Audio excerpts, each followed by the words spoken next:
ఘనుడగు యేసుని సన్నిధి మహిమ కలిగించును ఇలా ధన్యత నీకు. ఘనుడగు యేసుని సన్నిధి మహిమ కలిగించును ఇలా ధన్యత నీకు. అనుభవించుము నేడే ప్రభు యేసుని సన్నిధి మహిమా, సన్నిధి మహిమా. మధ్యాహ్నమున నెసట నీడకు వాటిని తోలుదురో నాతో చెప్పుము. మధ్యాహ్నమున నెసట నీడకు వాటిని తోలుదువో నాతో చెప్పుము. ఇప్పుడు మనం గమనించినట్లయితే మధ్యాహ్నము అంటే సూర్యకాంతి ఎక్కువగా ఉండటం బట్టి ఈ మధ్యాహ్నము అనేది శ్రమకాలము, ఎండ అనేది శ్రమకాలము. ఇక్కడ వాటికి ఏమి కావాలంటే ఒక నీడ, ఆశ్రయము కావాలి అంటుంది. అంటే మధ్యాహ్నముని వెసటు నీటికి వాటిని తీసుకుని వెళ్తావు. నీటికి ఎక్కడికి తీసుకెళ్తావు? మధ్యాహ్నం ఎండాకాలం అంటే శ్రమ కలిగినటువంటి విశ్వాసులకు, శ్రమ కలిగినటువంటి బిడ్డలకు నీడ, ఆశ్రయం అనేది కావాలి. ఈ లోకములో అనేక శ్రమలతో మ్రగ్గుతున్నటువంటి బిడ్డలు అనేక మంది ఉండవచ్చు, కానీ వారికి ఆదరణ కావాలి, ఆదరణ. అందుకే నశించుతున్న దానిని వెదకి లోకానికి రావటానికి నేను వచ్చి ఉన్నానని ప్రభువు చెప్తూ ఉన్నాడు. అలాగే మనకు ఆదరణ ఎవరు అంటే యేసుక్రీస్తు ప్రభువారు. ఈ వధువు ఏముంటుందంటే ఆదరణ. నువ్వు ఎక్కడ నీడకు తీసుకుని వెళ్తున్న నీ మందను నాతో చెప్పుము. ఈ వధువు ఏర్పాటు చేసినటువంటి సంఘటనలు మనం కనబడుతుంది. ఇక్కడ శ్రమకాలము మధ్యాహ్న కాలము వంటిది. సంఘము శ్రమకాలంలో ఆశ్రయము కోరుకుంటుంది, ఆదరణ కోరుచూ ఉన్నది.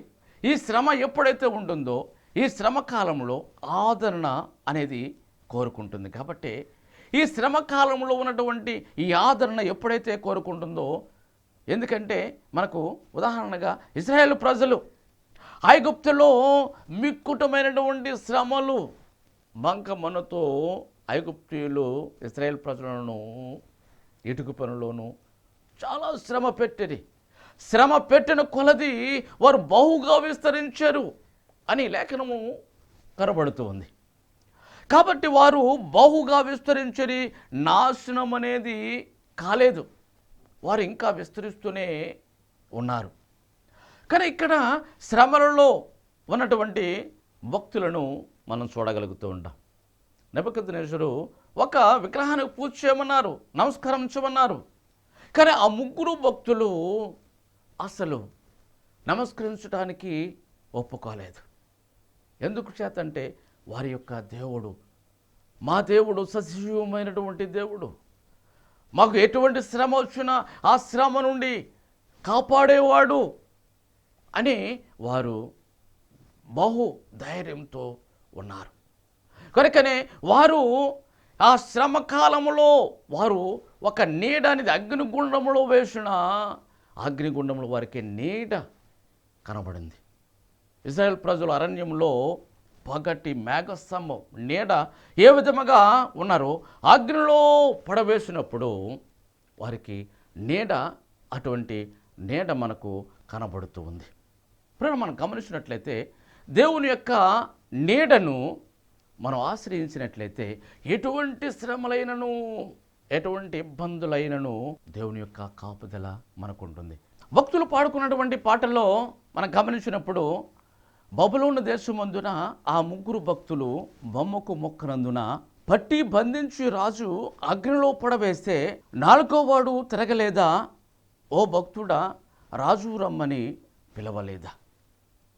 భయమో చందకు భక్తుడా, ఈ మాయా లోకము ఛాయలు చూసినప్పుడు భయము చందకు నీవు, దిగులు చందకు నీవు, జీవమిచ్చిన యెహోవా తోడుగా ఉన్నాడు అని పాడుకుంటున్నారు.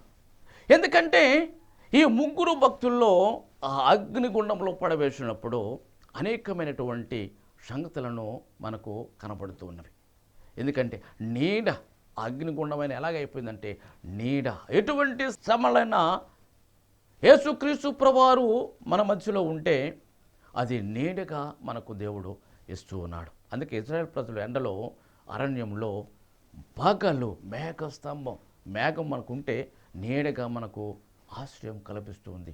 అందుకే ముగ్గురు భక్తులు ఎటువంటి ధైర్యం కలిగి అగ్నిగుండంలో పడవేస్తానని వారు బెదిరించినప్పటికీ మా దేవుడు మాకు సహాయం, సజీవము కలిగినటువంటి మా దేవుడు అని ఆ రాజుకు వచ్చారు. చివరికి వారు ఆ 4వ వాడు తిరగటం చూసినప్పుడు నెబుకద్నెజరే వచ్చి చూసినప్పుడు మొత్తం ఆ ఆస్థానంలో ప్రతి ఒక్కరూ వీరు ముగ్గురు దేవుడే మన దేవుడని నెబుకద్నెజరు ఆ స్థానంలో ప్రకటించాడు. ప్రభునందు ప్రియమైన దేవుని యొక్క ప్రియవేశుడు, మన యొక్క విశ్వాసమును బట్టి మన కుటుంబము కానీ, మన యొక్క సరౌండింగ్ ఉన్నటువంటి వారి కానీ మన యొక్క భక్తిని చూసి దేవుడు మన పట్ల చేసే అద్భుత కార్యాలను బట్టి వారందరూ నమ్మవలసినటువంటి రీతిగా ఇక్కడ వధువు సంఘమైనటువంటి మాట్లాడుతున్నటువంటి మాట, నీ మందను మధ్యాహ్న కాలంలో నీడ ఎక్కడికి తీసుకుని వెళ్తూ ఉన్నావు అని మాట్లాడుతుంది. అయితే దేవుని యొక్క కాపుదల అను నీడ వారిని కాపాడుతూ వస్తూ ఉంది. ఇట్లు ప్రవక్తల కాలంలో అలాగే సంఘకాలంలోనూ అనేక హింసలు, అనేక ఇబ్బందులు, అనేక సమస్యలు వచ్చినప్పటికీ దేవుడు వారిని కాపాడుతూ ముందుకు కొనసాగించాడు. దేవుని యొక్క ఉద్దేశంలో అనేకమైనటువంటి గొప్ప సంగతులు దేవుని యొక్క శ్రమ కాలంలో మనకు కనబడుతుంది. అందుకే నా దాగు చోటు నీ సన్నిధియే. యెషయా గ్రంథం 4వ అధ్యాయం 6వ వచనంలోను, కీర్తన 31 20వ వచనంలోను, కీర్తన 32వ అధ్యాయము 7వ వచనంలో కూడా మనకు కనబడుతుంది. ఇప్పుడు మనం గమనించినట్లయితే దైవ సన్నిధిలో మనకు కాపుదల, దైవ సన్నిధి మనకు ఒక కాపుదల. దైవ సన్నిధి చేసేవారిని దేవుడు కాపుదల. ఈ కాపుదలను ఎక్కడంటే దైవ సన్నిధి విశ్వాసికి ఒక దాగుచోటై ఉండును. అయితే దేవుడు లోకంలో అనేకమైన కపటాలోచనలు ఉన్నప్పటికీ ఆ కపటాలోచనలకు వాటిని దాచేది కూడా దైవ సన్నిధి. అందుకే అంటాడు, ఈ నా దాగుచోటు నీవే, శ్రమలో నుండి నన్ను తప్పించుడు. ఎండాకాలము అనగానే ఎండాకాలము 7 ఏండ్ల శ్రమకాలము. సంఘమునకు నీడ నూతన యెరూషలేము. నూతన యెరూషలేములో 7 ఏండ్ల విందు కాలంలో, నూతన యెరూషలేములో అక్కడ శాంతియుతముగా ఉంటుంది. ఎండాకాలం 7 ఏండ్లు శ్రమకాలము, ఎండాకాలం. ఇది మన జీవితంలో మనము మన యొక్క శ్రమకాలంలో ప్రభు మీద ఆనుకుంటే ప్రభువు ఆ శ్రమను అవలీలగా తప్పించే వాడిగా మనకు కనబడుతుంది. ఇక 4వదిగా మనం చూసినప్పుడు ముసుగు వేసి కూరిన దాననై, ముసుగు వేసి కూరిన దాననై అంటూ ఉన్నది. అంటే ఈమె, ఈ సంఘము, ఈ వధువు సంఘము ముసుగు వేసుకున్న దానినై నీ జతకాండ్ల మందల యొద్ద నేను ఉందుకుండవలను. ఇక 4వదిగా మనం చూసినప్పుడు ఆదికాండంలో 24వ అధ్యాయము 65వ వచనంలో రెబెకా తన భర్త అయిన ఇస్సాకును గౌరవించుటకై వేసుకున్నటువంటి ముసుగు.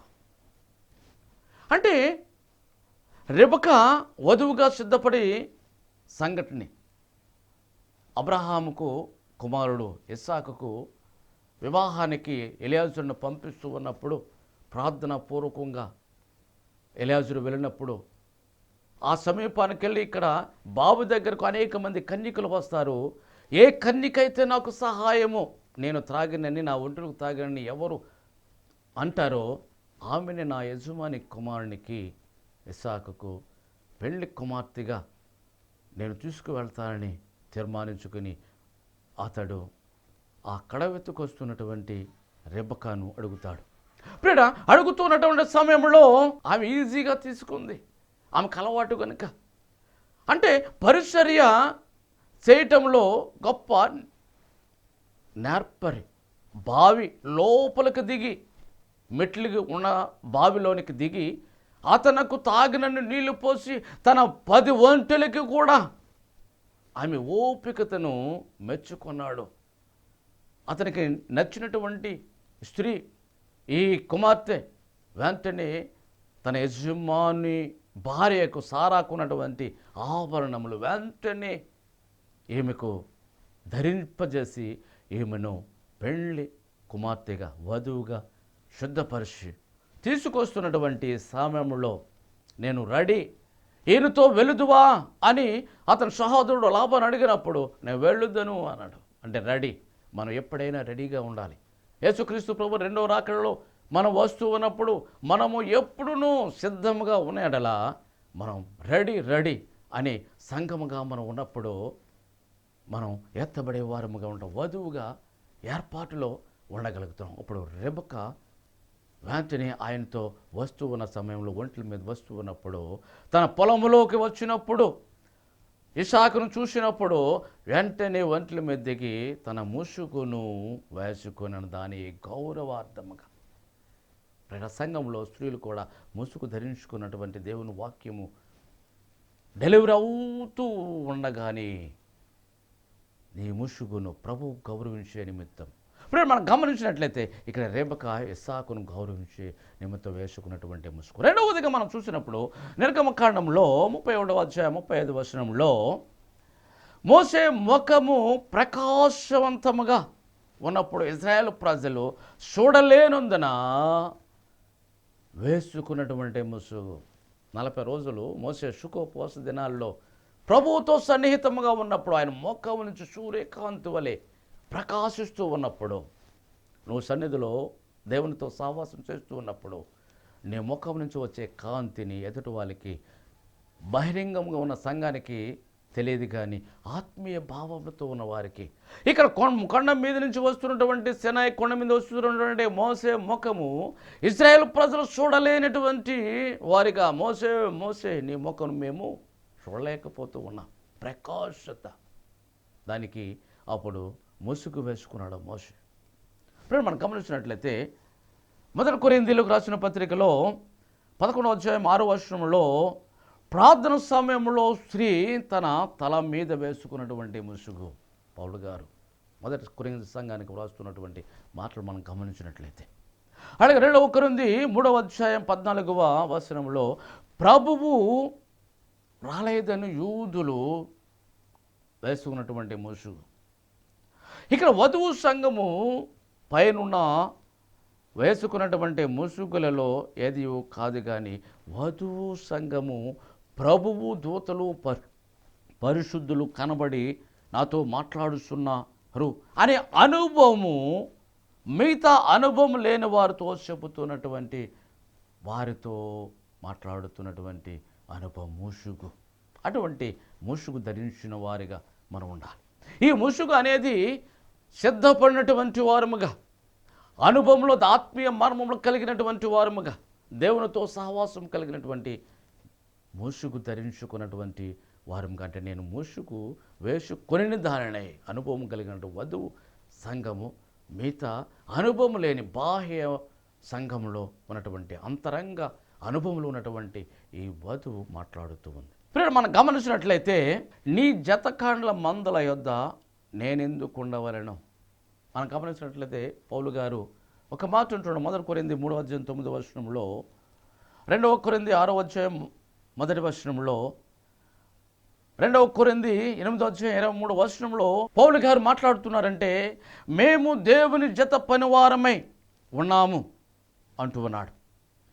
ఈ సంఘంలో ఉన్నటువంటి పాస్టర్లు కానీ బోధకులు కానీ ఎవరైనప్పటికీ ఈ అనుభవపూర్వకముగా దేవుని యొక్క జత పనివారు, అంటే ఈ జత పని వారిగా ఉన్నప్పుడు వారు అనుభవపూర్వకంగా అంతరంగ అనుభవం లేనటువంటి వారిగా కనబడుతూ ఉన్నారు. అంటే ఒక సంఘంలో ఉన్నటువంటి అనుభవజ్ఞులు, మరొక సంఘంలో అనుభవం లేనివారు, ఈ అనుభవం కలిగినటువంటి ఈ వధువు సంఘ అంతస్తులో ఉన్నటువంటి అంతరంగ వధువు సంఘము ఏముంటుందంటే, మిగతా బాహ్య సంఘమునకు నీ జతగాండ్ల మందుల వద్ద నేను ఎందుకు ఉండవలను, అనుభవం లేని వారి దగ్గర నేను ఎందుకు ఉండవలను?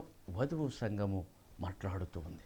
మనం గమనించినట్లయితే ఆత్మీయ మర్మములో సంఘములో ఉన్నటువంటి ప్రతి వారు దేవుని యొక్క జత పని అయినటువంటి వారు అంతరంగ భావాలతో సంఘములలో మేపలేని స్థితి ఉన్నప్పుడు, మేపలేని ఎడల అటువంటి అనుభవపూర్వకముగా బోధించలేనటువంటి పాస్టులు కానీ ఎవరైనప్పుడు కానీ బోధకులు కానీ ఉన్నప్పుడు వారు వారి యొద్ద నిలవలేని పరిస్థితుల్లో దేవుని యొక్క వాక్యాన్ని తీసుకున్నప్పుడు వారు ఆత్మీయ మర్మములను నేర్చుకోలేనటువంటి వారికి నీ దగ్గర మేము ఎందుకు ఉండవలను అన్నట్లుగా ఈ వధువు సంఘ అనుభవములు ఉన్నటువంటి అంతరంగ భావాలతో ఉన్నటువంటి ఈ సంఘము, బాహ్య సంఘము ఉన్నటువంటి సంఘంతో మాట్లాడుతున్నటువంటి మాటలు.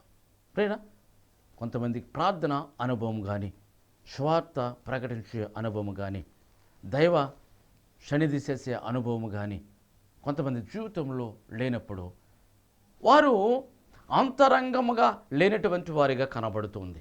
బాహ్యంగా మనం కేవలం వెళ్ళి వచ్చే వారముగా కాకుండా అంతరంగ స్వభావము కలిగి భావము కానీ దేవుని యొక్క మర్మములను ఎదుర్కోగలిగినటువంటి వారముగా ఉన్నప్పుడు ఎటువంటి సంఘమునైనను నీవు బోధించగలిగినటువంటి శక్తిని దేవుడు మరి అనుగ్రహిస్తాడు. అలాగే ఇక్కడ ఈ వధువు సంఘ అంతస్తులో ఏముంటుందంటే, నీ జతగాండ్ల మందల యొద్దనే నేనెందుకు ఉండవలను అని ప్రభువుతో మాట్లాడుతుంది. ప్రేరణ మనం గమనించినట్లయితే నా ప్రాణ ప్రియుడా అని సంబోధిస్తుంది. అలాగే నా ప్రాణ ప్రియుడా, నీ మందును నీవెచ్చట మేపుదువో, మధ్యాహ్నమును నీవెచ్చట నేలకు వాటిని తోలుదువో నాతో చెప్పుము. ముసుగు వేసి కొనిన దాననై నీ జతకాండ్ల మందల యొద్ద నేనెందుకు ఉండవలను అని అనుభవపూర్వకంగా మాట్లాడుతుంది. ప్రేరణ దైవ సన్నిధి అనే అనుభవము ప్రతి ఒక్క సంఘానికి మనం ఉండగలిగినప్పుడు ఆ సంఘము మరి గొప్ప వధువు సంఘముగా మనం చూడగలుగుతున్నాం. బైబిల్ గ్రంథంలో మనం చూడగలిగితే దైవ సన్నిధి అనుభవం కలిగినటువంటి నోవహు కానీ హానోకు కానీ వారి జీవితంలో దేవునితో సహవాసము ఎక్కువ సమయము గడిపినందువలన వారు వధువుగా సిద్ధపడినట్లుగా, వారి శ్రమలలో నుంచి వారు దాటునట్లుగా మనం గమనిస్తుంటాం. అలాగే మోషే దేవునితో సహవాసంతో దైవ సన్నిధిలో గడిపాడు. అలాగే దావీదు దైవ సన్నిధి చేశాడు కనుక గొల్యాతును ఓడించగలిగినటువంటి వాడిగా ఉన్నాడు.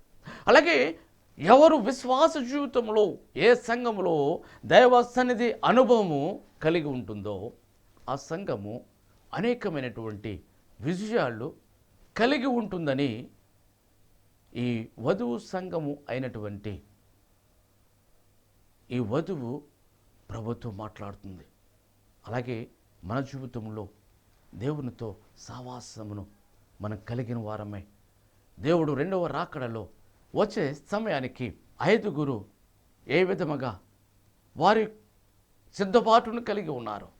ఆ సిద్ధపాటులో మనము దేవుని యొక్క పనివారముగా అనేకమైనటువంటి స్థితిలో ఉన్నప్పటికీ, అనేకమైనటువంటి ఇబ్బందులు ఉన్నప్పటికీ ఆ దైవ సన్నిధి వారికి కాపుదలగా అనుగ్రహించి వారిగా ఉంటుంది.